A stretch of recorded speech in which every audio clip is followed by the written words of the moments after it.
Nishant sir, क्या discussion करना है अभी आज? और आज सर हम लोग डिस्कस ये करते हैं। देखिए, दो एग्जाम और दो बड़े एग्जाम। आरओ का भी एग्जाम एक बहुत ही बड़ा एग्जाम है। सबसे बड़ी बात होती है कि यूपी की एक ऐसी एग्जाम है जिसमें आप विदाउट इंटरव्यू एक गजेटेड पोस्ट प्राप्त करते हैं। तो आज हम लोग थोड़ा बातचीत ये करेंगे कि परीक्षा थोड़ी डिले है। मैंने जो अनुभव किया है, लगभग लोग बहुत सारे अभ्यर्थी क्या है अभी थोड़ा टालने के मूड में है कि ठीक है 2-4 घंटा भी पढ़ाई हो जा रही है तो बहुत है, अभी तो टाइम है, मैनेज कर लेंगे। तो एक बार उस मुद्दे पे बात करते हैं कि लोग बहुत सीरियस रहे एग्जाम को लेके, एग्जाम को मतलब ऐसे टाले ना। दरअसल देखिए क्या ना सर, ये ह्यूमन नेचर होता है और छात्रों के साथ ये दिक्कत बहुत ज़्यादा होती है। सब बच्चे क्या कर रहे थे भाई, 11 फरवरी 17 मार्च इस एग्जाम को टारगेट कर तैयारी कर रहे थे। और मुझे पता है मैक्सिमम लोग जो सीरियस कैंडिडेट होंगे बहुत सीरियसली प्रिपरेशन कर रहे होंगे उस टाइम पे। जैसे आरओ का पेपर कैंसिल हुआ, एक बहुत लंबा ड्यूरेशन चला गया आंदोलन में कि भाई पेपर कैंसिल कराया जाए। गवर्नमेंट को मांग मानने में बहुत लंबा समय लग गया। उसके बाद फिर क्या होता है भाई कि 17 मार्च का पेपर कैंसिल कर दिया गया। और सबसे बड़ी बात है कि 17 मार्च के बाद आज आपका मई हो चुका है, ठीक है, मई पूरा बीत गया, जून है, आज आपका 1 जून है। और अभी भी क्या है कि नोटिफिकेशन का कोई अता पता नहीं है कि कब एग्जाम होने वाला है। जो भी न्यूज आप सुन रहे हो, जितनी भी खबरें सुन रहे हो, सब केवल सूचनाएं हैं, एक सूचना है, गुप्त सूचना, वो इनसाइडर न्यूज कहते हैं ना उसको, वो है। ठीक है, उसमें से बहुत सारी सूचनाएं सही भी है। मैं भी मानता हूँ कि अगर मैं, अच्छा एक बात और समझिएगा सर, हमने जब ये सीरीज या प्लेटफॉर्म स्टार्ट किया था, आज से करीब 20 दिन पहले स्टार्ट किया था एग्जैक्टली, अगर मैं याद होगा तो। और 20 दिन पहले हमने 150 डे का प्लान लेकर के आया था, क्योंकि हमारा खुद का भी मानना था कि मिनिमम आपको 150 डेज के टाइम मिलेंगे जब आपका कैलेंडर आएगा। और ये हम लोगों का एक व्यक्तिगत अनुमान था और वो सही अनुमान था। और अगर आज भी कैलेंडर आता है सर तो 150 डे एग्जैक्टली मिलने वाले हैं, इस बात की मैं उम्मीद करके चल रहा हूँ। और सूचनाओं के हिसाब से तो आरओ में और भी समय मिलने सकता वाला है। है, हाँ। देखो, बातचीत ये करते हैं कि खासतौर पे वो लोग जो यूपी पीसीएस और आरओ मैक्सिमम अगर 100 लोग ये वीडियो देख रहे होंगे तो एवरेज एक हम लोग मात्रा के तौर पे लेते हैं, तो मेरा मानना है कि 90 ऐसे हैं जो आरओ और यूपी पीसीएस दोनों ही परीक्षाएं दे रहे हैं। 10 लोग ऐसे हैं भाई कि जो कोई एक एग्जाम दे रहे हैं। दोनों ही परीक्षा में एक चीज बता दो कि बहुत ज्यादा साम्यता है। एक जनरल हिंदी का कॉन्सेप्ट जो है प्री में वो अलग है सर। तो जनरल हिंदी, तो सर सीसेट तो पढ़ना ही है ना, जनरल हिंदी। जनरल वही कह रहा है, जनरल हिंदी वहां पे करना है। बट बेटर ये है, ये लोग आप ज्यादा नहीं, अगर जनरल हिंदी में जो मेरा अपना एक्सपीरियंस कहता है, यहां से 7 महीने के टाइम आरओ में मिलने वाले मिनिमम। कोई 1 घंटा डेली जनरल हिंदी में पढ़ दे, 7×21 210 घंटे जनरल हिंदी के लिए हो गए। आप सर मार्केट में किसी अच्छे टीचर की क्लास देख जाओगे ना तो 60 घंटे की क्लास से ऊपर नहीं है। यानी 1 घंटे अगर डेली कोई जनरल हिंदी को दे दे तो मेरा मानना है कि प्रीलिम्स में 60 में 60 का स्कोर कर लेगा। और मुख्य परीक्षा में भी जनरल हिंदी की 100 नंबर की भूमिका है, वहां भी एक मैक्स स्कोर कर लेगा। तो इसलिए मैं कहूंगा कि जनरल हिंदी को भी एक सब्जेक्ट के तौर पर लोगों को लेकर चलना चाहिए सर। ये बात तो सही है, ठीक है। अच्छा, दूसरी बात मैं ये कह रहा था, अभी हम लोग थोड़ा डिस्कशन से मैं भागता नहीं, पहले जो मेन पॉइंट हमारा कि जो बच्चे एग्जाम को टाल रहे हैं उनका क्या किया जाए, क्या सॉल्यूशन आप सोचते हो सर कि कैसे हम इस समस्या से बाहर निकले? देखिए, केवल एग्जाम टालने का ये कारण नहीं है कि आयोग एग्जाम कैलेंडर जारी नहीं कर रहा, उसके अन्य भी कारण, जैसे कि सबसे पहला जो अभी प्रेजेंट टाइम जो कारण दिख रहा है, गर्मी। वास्तव में गर्मी बाहर बच्चों को परेशान कर रही है। बिल्कुल बिल्कुल सर, गर्मी एक कारण है एक, लेकिन मैं और भी कारण है, शायद गर्मी ना भी रहती और एग्जाम में टाइम रहता तो लोग नहीं करते। देखो, मेरा एक मानना है कि जो भी दोस्त अपने आप को ये मान के चल रहे हैं कि मुझे इस बार रिजल्ट लेना है, तो एक बार पहले खुद को आंक लो। आंकले का तरीका क्या है, मार्केट से कोई एक फुल टेस्ट दे लो। आप चाहो तो एक अभी हम लोग ओपन टेस्ट 9 तारीख को करा रहे हैं यूपीपीसीएस का, आप वो दे लो। अगर चाहते नहीं आपको आज ही चेक करना है तो कोई एक, हम ये नहीं कह रहे आप मार्केट से किसी का भी किसी चीज, जैसे घटना चक्र ने अपनी वो लेके आई थी 10 टेस्ट का एक सीरीज लेके आया था, आप वो पेपर लगा लो माइनस करेंट अफेयर करना, मतलब करेंट अफेयर के नंबर को अभी आप करेंट अफेयर का क्वेश्चन अटेम्प्ट ही मत करना। एक बार पेपर देख के देखो कि आपकी असलियत कहां पे, आप एग्जैक्ट हो कहां पे। जैसे कल मैं यहां से जा रहा था सर, तो मुझसे रास्ते में एक लोग मिल गए, वो बोले कि सर मेरा प्री लास्ट टाइम दिया और नहीं हुआ। मुझे बोला कि ईमानदारी से बताना कितना गया, मतलब कल उन्होंने मैसेज भी मुझे किया था, वो मेरे ही मोहल्ले के रहने वाले हैं। उन्होंने बोला कि नेट उनके जो मार्क्स आए थे वो 56 नंबर आए थे, 56 नंबर आए थे, ना कि क्वेश्चन। तो मैंने बोला कि भैया यानी अराउंड आपके 36-39 के करीब में क्वेश्चन आपके, मतलब ऐसे मोटा मोटा अंदाजा लगा कि इतने आपके सही थे। इसका मतलब क्या निकलता है भाई, इसका मतलब ये निकलता है ना आपने करेंट अफेयर की तैयारी बेहतरीन की थी, ना आपने जीएस की, ना प्रीवियस ईयर क्वेश्चन। हाँ, उनके साथ ट्रेजेडी हो गई थी, उनके पिताजी की घटना हो गई थी कुछ दिन पहले ही, बट उसके उन्होंने अटेम्प्ट, इसका मतलब करने के पहले पीवाईक्यूज भी नहीं देखा था। तो मैं वही कहूंगा, मैंने उनसे भी यही बात बोला कि आप एक फुल टेस्ट दो, एक ही फुल टेस्ट दो और देखो कितना स्कोर जा रहा है। तो उन्होंने यही जो घटना चक्र वाली आपने बात बोली वो उन्होंने दिया था, तो उनका नेट 71 बनना स्टार्ट हो गया था। तो ये एक अच्छी बात थी, 35 से आप 71 जा रहे हो और आपके पास 6 महीने का टाइम है। तब आपके दिमाग में जाएगा कि अब मुझे कुछ पढ़ना चाहिए, जहां गलती हो रही है उस पर काम करना चाहिए। कितने लोग अभी किस पानी में हैं ये पता ही नहीं है कि हम एग्जैक्ट हैं कहाँ पे। आप अंदाजा ये लगा पाओगे कि मेरी तैयारी 1 महीने में पूरी हो जाएगी या 4 महीने लगेंगे। तो मतलब पहला स्टेप तो ये है कि एक फुल टेस्ट, एक full test दे। अगर आपने प्रिपरेशन बंद कर दी है या फिर प्रिपरेशन आप थोड़ा सा बहुत लाइटली मोड में कर रहे हो, फुल टेस्ट दो, अपना आकलन करो, उसके बाद ये करो कि कहाँ पर ध्यान देने की रिक्वायरमेंट है। हम लोग एक स्टूडेंट रहे हैं सचिन पनवर, ठीक है, उनकी मेरे पास आरओ की मार्कशीट है, वो मुझे भेजे थे। अब मैं बैड लक आपको बताता हूँ, हमेशा नंबर को कितना सीरियस रहना चाहिए जिंदगी में, एक नंबर कितना मायने रखता है। इनके फाइनल रिजल्ट में है 247 मार्क्स और कट ऑफ गया 248 मार्क्स। फाइनल रिजल्ट की मैं बात बता रहा हूँ, यानी एक नंबर से। और अगला नंबर इनका मैसेज है, सर एक नंबर की कीमत तुम क्या जानो रमेश बाबू, उसके साथ वो मुझे भेजे हुए हैं अपना कट ऑफ लिस्ट। तो ये समझना होगा कि आप एक एक दिन में अगर एक नंबर की पढ़ाई कर लिए तो वो कभी आपके काम आ सकती है। तो एक नंबर की कीमत अगर सचिन पनवर से पूछ लें तो शायद वो आपको बहुत बेहतरीन बता पाएंगे कि एक नंबर ज्यादा रहता तो वो सचिवालय में होते, एक नंबर कम है तो अभी उनका रिजल्ट नहीं है।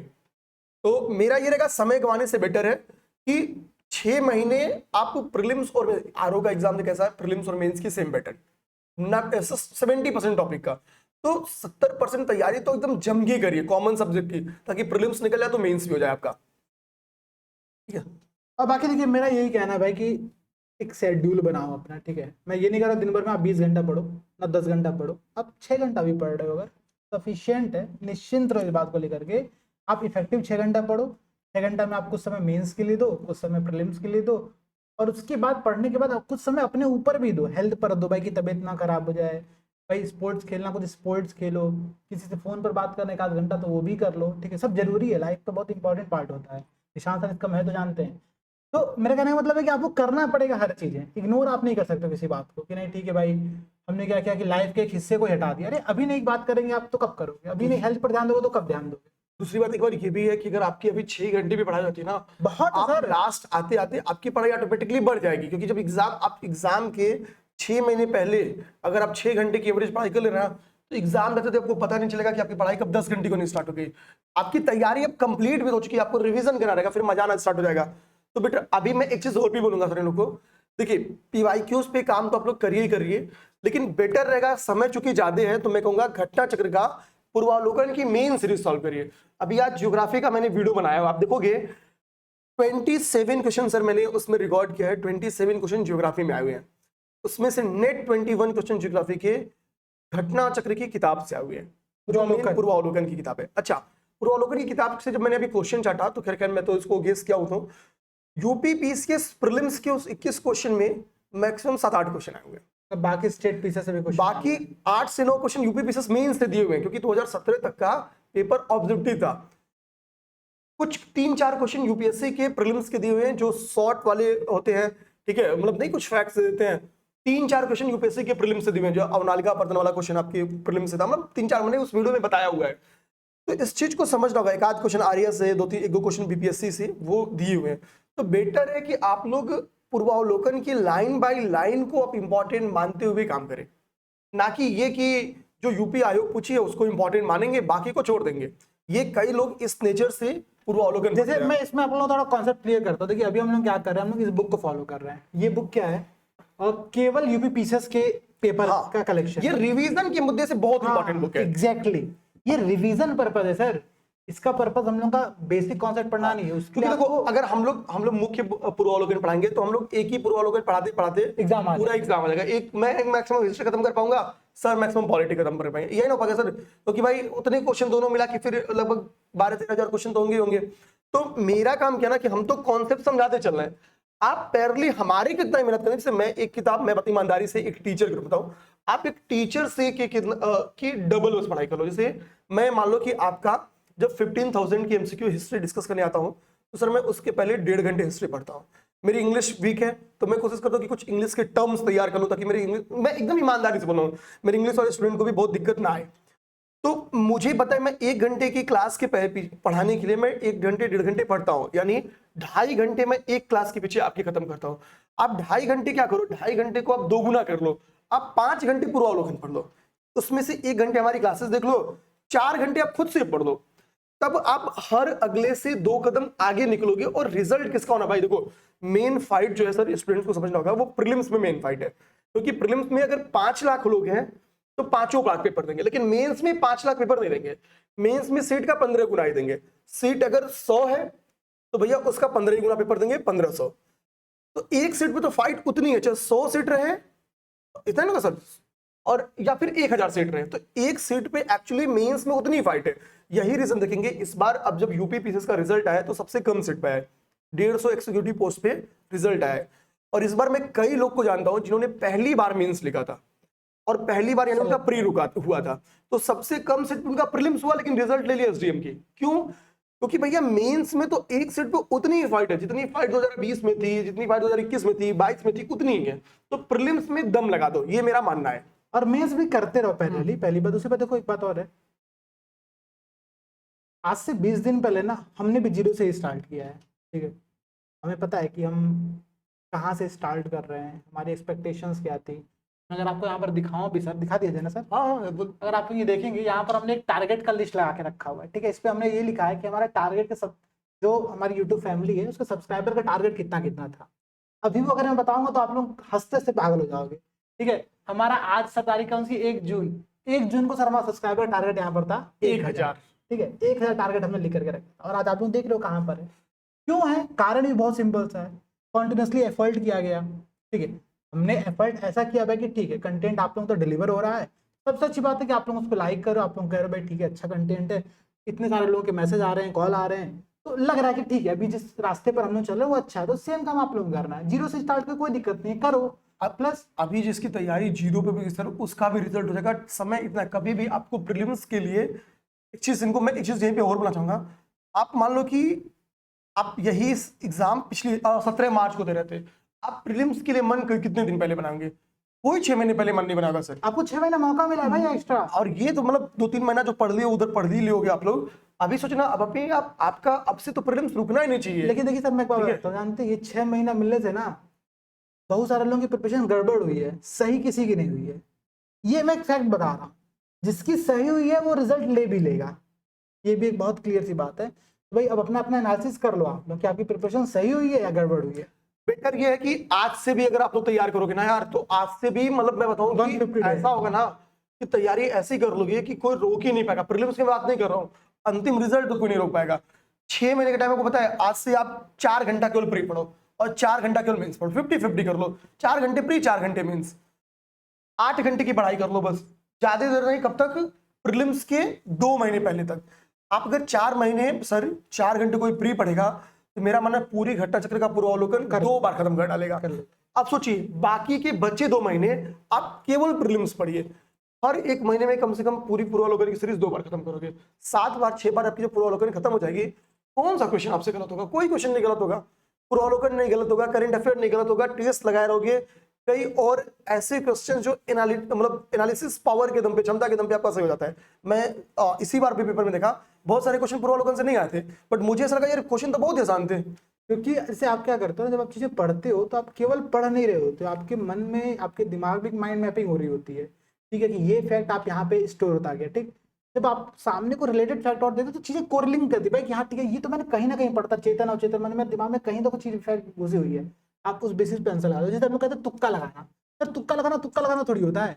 आप सोचते हो ना कि ठीक है छू छू यहाँ पर आया, इसका मतलब है कि आपने कोई भूटान के बारे में पढ़ा था चीजें कि ये छू वाली परियोजना सब भूटान में थी, आज ही सीधे सीधे पहला है जो वो कुलम वाला जो क्वेश्चन सॉल्व किया हूं मैं, ना वो पढ़ ऐसे करके ही चीजें दी सॉल्व जा रही किया है, हूं, कहाँ पर है वो। ठीक है। तो ये है, आप लोग को काम करना होगा। देखो यार एक सच्चाई बता दूं, रिजल्ट लोगे तो ही सब कुछ है, रिजल्ट नहीं लोगे तो एक टाइम के बाद, पता है मतलब वो किसी की तो मैं सुना था कि वो स्टेटमेंट शायद मुझे याद है, जब हम लोग बातचीत करते रहेंगे, मतलब वो स्टेटमेंट कुछ ऐसा था कि एक समय के बाद लोग हैसियत पूछते हैं, वो कुछ तो वो था, किसकी कोई तो एक स्टेटमेंट था, मैं सर ये किसी भी एनोनिमस कोट को किसी का कोट बना देते हैं। नहीं मतलब एक टाइम के बाद ऐसा ना यार कि आपने किया क्या ना, आपने प्रीलिम्स निकाला है क्या निकालना कोई मैटर नहीं करता है, अंतिम रिजल्ट मैटर करते तो अंतिम रिजल्ट लो, ठीक है। फोकस करिए, पढ़ाई करिए, सबसे इंपॉर्टेंट चीजें वही हैं। तो दूसरी बात है कि आप लोगों के ना प्रिपरेशन जर्नी में से कुछ जो समस्याएं भी आ रही हैं छोटी मोटी। अच्छा एक बात और समझना, से बहुत सारे लोग मुझे मैसेज के सर मेरे साथ ये दिक्कत है, मेरे साथ सर घर में ये दिक्कत है, मेरे घर में पैसे नहीं है सर मेरे। भाई कौन सा ऐसा व्यक्ति है जो जिसके पास बहुत सारा पैसा वो तैयारी कर रहा है? कोई रतन टाटा का बेटा तो यहाँ पे तैयारी करने आ रहा है, अंबानी का बेटा थोड़ी यहाँ पे तैयारी करने आ रहा है पीसीएस का एग्जाम देने के लिए। जितने लोग तैयारी करते हैं 99% लोगों का जो बैकग्राउंड होता है वो बहुत खराब होता है। या तो मिडिल क्लास या तो खराब है। मिडिल क्लास खराब ही मानता, मिडिल क्लास की यहाँ पे कोई हैसियत थोड़ी है। हाँ आज के टाइम में तो हाँ बेकारी है। तो खराबी है, समझिए आप लोग। तो कभी भी अपने आर्थिक स्थिति को, कभी अपने फैमिली कंडीशंस को, कभी भी अपने समस्याओं को ना वो रीजन मत दे दो जिसके कारण से आपका सिलेक्शन नहीं हो रहा, जिसके कारण से आप अपने टारगेट को नहीं पा पा रहे हो। मैं सिलेक्शन की बात नहीं कर रहा हूँ, अपने टारगेट को आप नहीं पा पा रहे हो। तो ये बात आपको समझनी पड़ेगी। अपने समस्याओं से आगे निकलो, ना कि समस्याओं को आगे जाने दो। ठीक है, ये एक बहुत इंपॉर्टेंट बात है। बाकी सर यहाँ पर एक छोटी सी इन्फॉर्मेशन दे देते कि दिल्ली हम लोग आने वाले हैं। मुझे लगता है कि अभी हम लोग 1 घंटे बाद ट्रेन में रहेंगे, फिर मिलते हैं आप लोगों से दिल्ली आकर के भी अच्छे से। और हम लोग मैसेज करेंगे, जहां मिलना होगा हम लोग मैसेज करेंगे, जो भी दिल्ली के दोस्त होंगे वो मिल सकते हैं, हम लोग मिल लेंगे, ठीक है। बातचीत बढ़िया से कर लेंगे, जिसको जो बात करनी होगी अच्छा खासा समय निकाल के आएंगे। आप लोग सुने दिल्ली में गर्मी बहुत पड़ रही है, आप लोग बस पानी लेके आना ताकि बोलते बोलते अगर गला सूख गया तो तर करने के लिए चाहिए। चलिए ठीक है, कोई डाउट आप लोगों का हो तो बता दीजिए। हाँ डाउट कुछ भी रहे तो कमेंट कर सकते हैं। आप फैमिली ग्रुप जो हम लोग का है वहां पे मैसेज कर दीजिए, वहां भी हम लोग डाउट ले लेंगे। तो ये है बेसिकली, आप लोग डाउट पूछ सकते हो। जय हिंद।